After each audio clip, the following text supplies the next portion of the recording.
High, welcome to post Puja tour mini blog part 3। তো মুর্শিদাবাদ ভ্রমণের শেষ দিনে আমাদের ফার্স্ট ডেস্টিনেশন ছিল চার বাংলা মন্দির, যা নাটোরের রানী ভবানীর অন্যতম অক্ষয় সৃষ্টি। সেখানে কিছুক্ষণ কাটিয়ে পৌঁছে গেছিলাম ভবানীশ্বর মন্দির। ছোট্ট পরিসরেও এই মন্দিরের দেওয়ালের নকশা সত্যি অতুলনীয়। তারপর পা রাখলাম পবিত্র সতীপীঠ কিরিটেশ্বরী মন্দিরে, যেখানে দেবী সতীর কিরিট অর্থাৎ মুকুট পতিত হয়।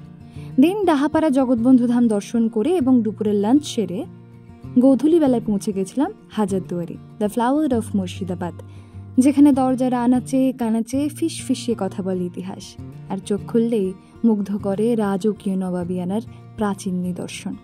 তাহলে ফ্যামিলি বা ফ্রেন্ডস মিলে নেক্সট প্ল্যান মুর্শিদাবাদ কনফার্ম তো? ব্যাস, তাহলে আর কি, আমার কথাটি ফুরোলো, নোটের গাছটি মুড়োলো। আজ তাহলে আসি, দেখা হবে নেক্সট কোনো মিনি ব্লগে। ততক্ষণের জন্যে টাটা।